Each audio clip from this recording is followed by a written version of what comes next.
Jair Bolsonaro disse que pretende vender o imóvel próprio em Brasília para usar apartamento funcional da Câmara dos Deputados. Questionado pela Folha de São Paulo sobre o recebimento do auxílio moradia, ele ironizou que, como estava solteiro, usou o dinheiro para, abre aspas, comer gente, fecha aspas. O deputado criticou o jornal por reportagens sobre a evolução do patrimônio da família dele e disse que tem que pegar as contas dele e esquecer as dos filhos. Bolsonaro também afirmou não achar estranho o desconto de R$180 mil na compra de uma casa no Rio de Janeiro, justificando que foi uma oportunidade. Na noite de quarta-feira, o deputado postou um vídeo criticando o jornal por reportagens sobre a evolução do patrimônio e o recebimento do auxílio moradia. Ele disse que só deixa a disputa presidencial se o matarem ou se o tirarem na covardia por um processo qualquer.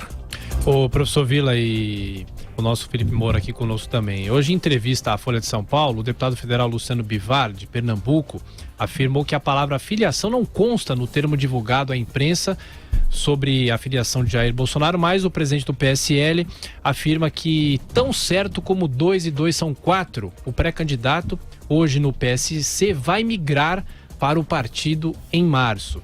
O acordo com o segundo colocado na corrida presidencial, até o momento, segundo o Datafolha, lançou uma luz sobre a sigla Nanica, mas também provocou uma cisão. O movimento Livres rompeu uma união de quase 2 anos com o PSL. Olha, são muitas observações, mas para ser muito sucinto, semana passada, um dos lugares onde eu escrevo, que sai no estado de Minas, no Correio Brasilense, às quartas, eu lembrei do Monteiro Lobato. Esse ano, 70 anos da morte do grande Monteiro Lobato. Morreu a 4 de julho de 1948. Um grande sujeito, um grande brasileiro. Provavelmente um dos maiores do século XX. Trabalhador, nacionalista, antiestatista, uma grande figura, desconhecido. E é da maior parte dos brasileiros, tal, né? Que vem, alguns que sabem da questão da literatura infantil, que foi caindo também no esquecimento, que ele é o grande, né? E ele diz, uma das irritações dele com o Brasil, tal, que o Brasil era um imenso tartarugal, né? Isso e que ele não aguentava mais, tudo se arrasta no Brasil, não aguentava mais com o Brasil. Veja como é pobre em termos ideológicos o Brasil hoje, 2018. A grande discussão sobre sucessão presidencial é essas questões que envolvem a honestidade dos candidatos. Que isso é importante, e vocês se recordam quando aqui, durante 40 minutos, nós discutimos o pré-candidato Jair Bolsonaro, e a única coisa, e houve um momento do debate, eu insisto, porque eles encheram as redes sociais com isso. Eles montaram um debate que nunca existiu, são falsos, são comparsas de um crime, porque é falsidade, montaram uma coisa que não existiu. Entrou a discussão da honestidade. E eu disse, mas essa não é a questão central que nós estamos falando. Mas a administração do Brasil, evidentemente, que honesto é o mínimo que se exige. Mas somos mais. Mas parece que a honestidade também não é o forte do pré-candidato. Quando ele diz, cuide de mim e não dos meus filhos, espera um pouquinho, os filhos são extensão dele, extensão política. Só existem os filhos dele porque politicamente ele existe. Portanto, tá mentindo, né? Tá tergiversando. Pra cima de gente que sabe das coisas, não vem enganar. A grande questão é que ele não sabe nada, não conhece conceitos básicos, foi demonstrado aqui. E no primeiro lugar que foi demonstrado que ele não sabia nada de economia. A primeira pergunta para mim, eu sabia que ele não sabia nada. Pô, eu sou velho de guerra, tô aí sei da história, bati o olho no sujeito, sabia que ele não sabia nada. É quase Lombroso. Você olha, você já sabe que o cara não sabe nada. César Lombroso. Tô brincando aí. Mas precisa fazer sempre, colocar entre travessões, né? Para ficar claro. A grande questão é que ele precisa explicar sim. A compra da casa que a pessoa comprou, reformou e vendeu por um preço inferior meses depois do que tinha comprado originalmente, é problema sim. E ele é uma pessoa baixa. A entrevista da Folha eu gostaria que circulasse para todo o Brasil. Uma pessoa baixa, moralmente baixa, intelectualmente nem se fala. Ele não apresenta uma ideia. Eu não quero que apresente um grande projeto sobre o país. Claro que eu gostaria, mas ele não tem neurônios para tal. É uma vergonha. Nós temos no Brasil candidatos como Lula, candidatos como Bolsonaro e outros. É uma vergonha. Nós merecemos coisa melhor. Nós somos um grande país, mas com uma elite medíocre e grande parte dela corrupta, que pode dar golpe em auxílio moradia ou fazer o petrolão. Mas são corruptos. Né? A grande questão é essa. Nós precisamos mudar o país, ter um país que tenha debates políticos e ideológicos sério. Caramba, esse cenário é o cenário de 2018.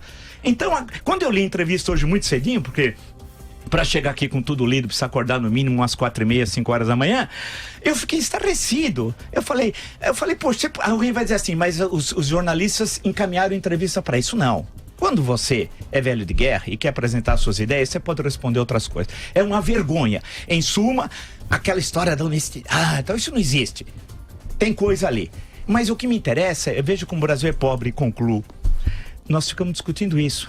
Casa, o auxílio moradia, os filhos. E tem gente que escolhe candidato sem saber o que ele pensa. Pobre Brasil. Lembrar então, Gregório de Matos Guerra, lá tem o Triste Bahia. O quão dessemelhante e tal. Isso lá no século XVII, hein? Agora não é mais Triste Bahia, é Triste Brasil. Diga, Felipe. Pô, não sei a qual entrevista o Vila está se referindo, mas Folha de São Paulo, sim, teve a entrevista que a Folha abordou ele lá no município, lá em Angra dos Reis.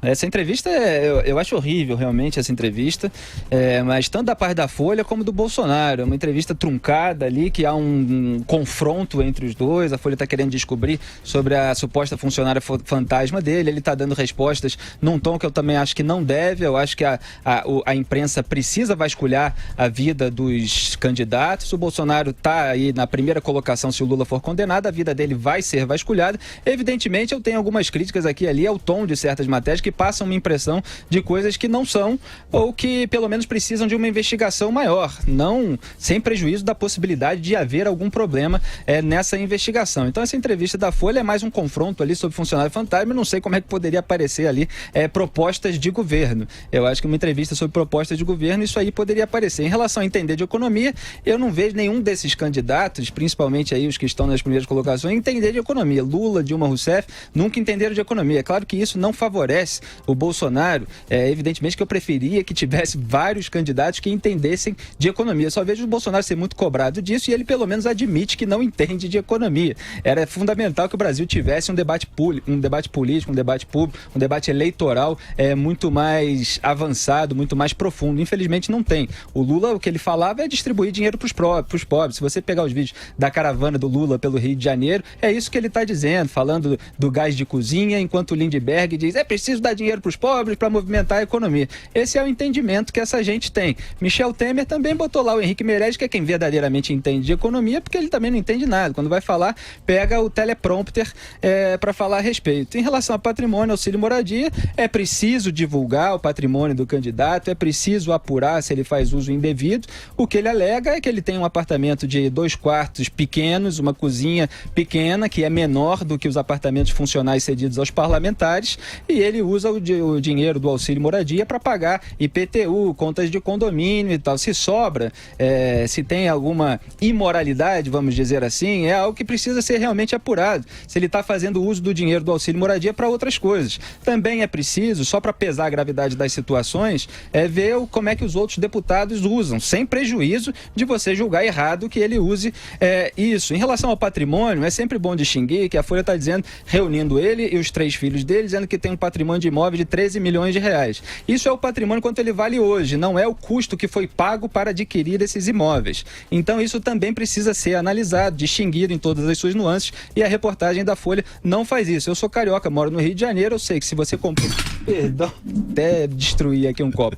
Se você comprou um imóvel na Barra da Tijuca muito tempo atrás, hoje ele está muito mais valioso, e foi o caso do Bolsonaro. Aí é preciso investigar quanto realmente valia naquela época, quanto vale hoje, e cabe ao jornalismo fazer esse tipo de distinção, que normalmente não é feita no caso do Bolsonaro, sem prejuízo, volto a dizer, da necessidade da investigação, que é preciso, sim, vasculhar o antecedente de cada deputado, assim como o governo Michel Temer precisa vasculhar o antecedente de qualquer ministro que queira nomear. Eu queria só destacar uma questão. Hoje está na entrevista que eu me referi, essa daqui que está na Folha A6, da Folha de São Paulo, tal. Uma entrevista muito longa, de página inteira e com muitos dados, tal. Então realmente é muito preocupante. Claro que o deputado pré-candidato deve tergiversar. Lembra-se quando eu perguntei sobre o dinheiro que ele e o filho tinham recebido na campanha eleitoral, o dinheiro da JBS? Eu vou aqui, vocês podem acessar o site da Jovem Pan, né? E eu perguntei para ele naquele dia, aquele dia foi muito animado. Eu pedi que ele deixasse os capangas armados com que ele veio aqui lá embaixo, que eu disse que cangaceiro não subia, né? Armado. Ele fez isso no Pânico, ele entrou com pessoas armadas dentro do estúdio. E eu exigi a ele que ele deixasse os capangas lá embaixo. E disse a ele também que debate de ideias não é um debate com armas. E ele veio armado no estúdio. Armado, né? E aqui no site da Jovem Pan, vocês podem acessar, tá assim, tá no dia 23 de maio. Puxa, grande data histórica do Brasil, hein? E aqui em São Paulo, na Barão de Itapetininga, Praça da República, em 32, 23 de maio, do 2017, às 10h47. Ao explicar 200 mil da JBS, Bolsonaro admite que Partido Progressista, do qual ele fazia parte, então, recebeu propina. Qual partido não recebe, ele falou. Bacana, né? Bacana a questão ética moral. Maravilhosa. Qual partido não recebe? Então é assim, se todo mundo recebe, eu vou receber também. E aí ele disse que recebeu e deu pro partido, o partido devolveu para ele. Lembra? Eu falei, mas pera um pouquinho, é o mesmo dinheiro. Só se trocou as cédulas, foram trocadas de número e tal. A grande questão, que é triste tudo isso, né? Ou seja, nós estamos falando de uma pessoa que não tem a mínima condição de ser nem deputado e quer presidir o Brasil. Não sabe de absolutamente nada, não sabe conceitos ideológicos, não sabe de economia, não sabe de política de defesa nacional, que eu perguntei aqui, e ele não sabia nada, absolutamente. E eu fiquei vendo aquilo e falei, puxa vida, esse é o Brasil, né? Então a grande questão, vocês leiam na Folha de São Paulo, melhor coisa é ler. A página 6, a entrevista tem como título, tem que pegar o meu patrimônio, vírgula, esquece o dos meus filhos. Pobre Brasil. Mas um dia nós seremos um grande país, mas com essa elite aqui, medíocre, parte dela, grande parte corrupta, não dá.